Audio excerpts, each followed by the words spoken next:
ఊహించని విధంగా సామాన్యుల జీవితాలని ఒక ఆట ఆడుకున్నారు గతంలో వైఎస్ఆర్సీపీ ప్రభుత్వం.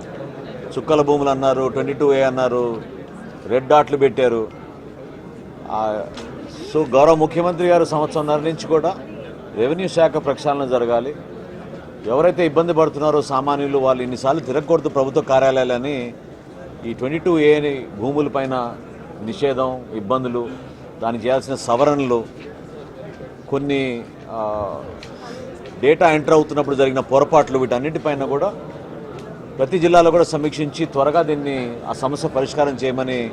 ఆయన ఇచ్చిన ఆదేశాల మేరకు ఈరోజు ఏలూరు జిల్లాలో మొట్టమొదటిసారి ప్రజలకే అవకాశం ఇచ్చి వచ్చిన ప్రతి అర్జీని స్వీకరించడమే కాకుండా పరిష్కారం చేసే విధంగా చర్యలు తీసుకుంటున్నాం.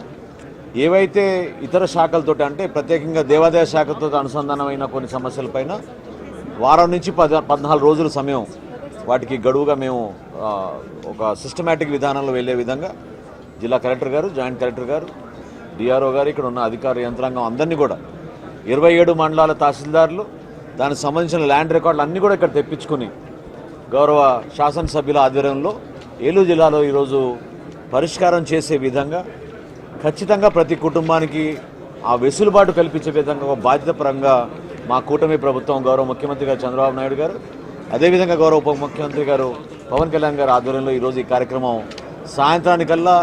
నేనైతే కాన్ఫిడెంట్గా ఉన్నాను, విజయవంతంగా 100 ఎకరాలు 22A సెక్షన్లో ఈరోజు ఎవరైతే ఇబ్బంది పడ్డారో వాళ్ళందరికీ న్యాయం జరిగే విధంగా మేము చర్యలు